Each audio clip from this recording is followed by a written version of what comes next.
Welcome to Pustak Vani, your one-stop solution for book summary. Today we are here with the book name A Border Passage by Leila Ahmed.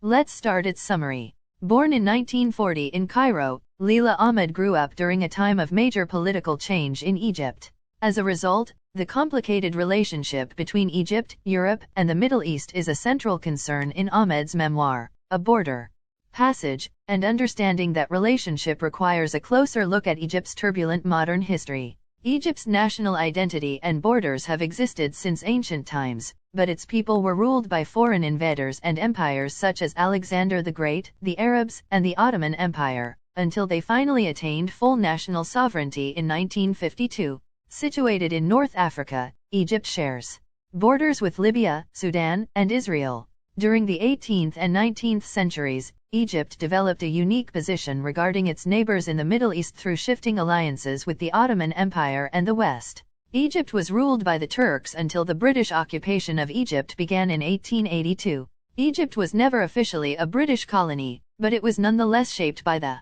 policies of its rulers in the West. Egypt prospered under the somewhat relaxed rule of the British through the turn of the 19th century, enjoying a free press and open immigration policy that encouraged the immigration of droves of newcomers from both Ottoman and European territories. Free debate contributed to a lively intellectual atmosphere in Egypt, and modern technology such as the automobile appeared in the cosmopolitan centers of Egypt at around the same time it did in Europe.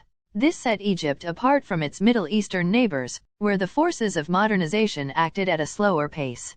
Fearing competition from the increasingly prosperous nation under its rule, however, the British reigned in the full modernization of Egypt well into the 20th century. The negotiations of Egyptian officials with the British for national independence would spark the partial withdrawal of British forces after World War I and would set the stage for a new Egypt, independent of any foreign interest. The Great Depression of the 1930s, which so shaped Europe and the United States, was also felt in Egypt, where new classes of educated young men and women were increasingly frustrated by their lack of upward mobility under British rule.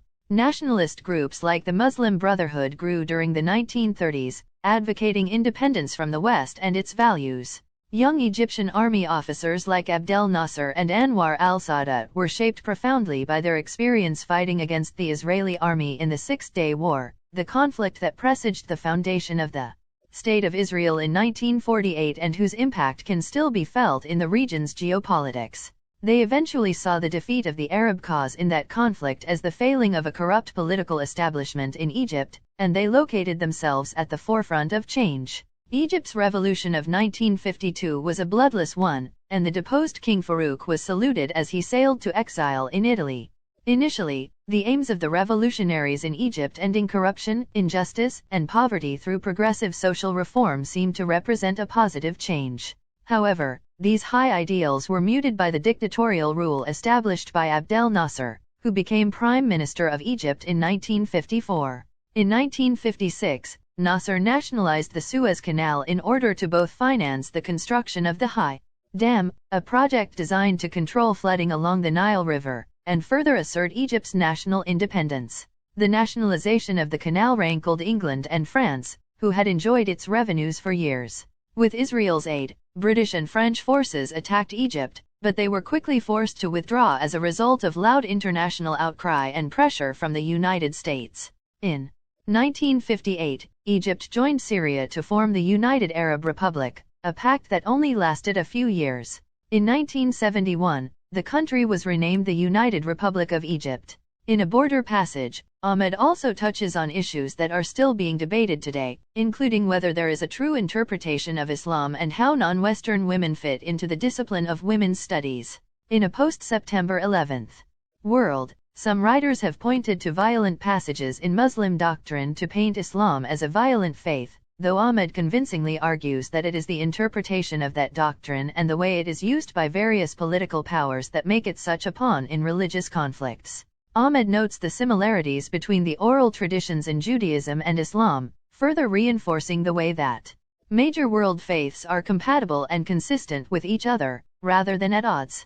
In keeping with her respect for multiple interpretations, Ahmed became a part of a major movement that took shape in the 1990s to bring a renewed interest on college campuses to non-white and non-Western perspectives in academia. She has taught in the Women's Studies departments of the University of Massachusetts, at Amherst and the Harvard Divinity School. In addition, Ahmed is the author of 2 other books, a biography of Edward William Lane, begun during her graduate study at Cambridge, and a critical study entitled Women and Gender in Islam.